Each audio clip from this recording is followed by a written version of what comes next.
Kajantia Tourism and Environment Society Jawai kumshi benta kajing lek kemen ya kajing dap san posnam kajela haka arpur re turik luber arjar arpoar kala Pynlong da Jingiakop Kiew Mawkyndon Golden Climb lani Stairway climbing competition najan jingking mentudu hadu Caroline Colony Jawai.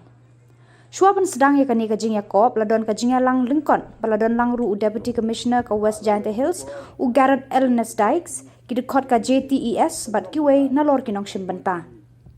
UDC u Garrett Elnes Dykes haba ajingkran u yaro eka Jtes kumjo egito badon kemensiem shimbenta. Uguntu bakin shim ya kani Jingiakop kum kathong khnang bakin job hakanu kanu kakam. Uong ru baka jingjop kamut tang eki bapoy ningkong baar barbalai hendrei baro kinong shimbenta kilong hi kinong job. Kamu ada ong di nong pelai bakan itu ke baka museum ke jingi shimbenta. Museum ke jing shimbenta haka jauh kopor le haka nukunu sim ni kini ke competition ni shimbenta yang pi kam kathong ke jingem kita ini yo bon do di kon kunro yang ke district him ya ka kam kathong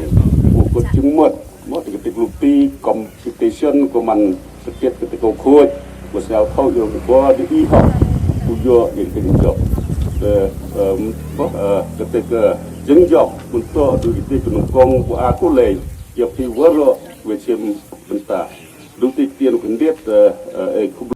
Layo ru kajingkran na u founder president ka Jtes u MS Lhoi u president jo ka Jtes u Telimon Lengdo bat Kiwei kaleng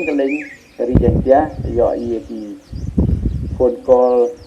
yo pi registration yang pi untuk adukan nak senjuai men kaleng the Shopman wa idam da organization da Jtes di u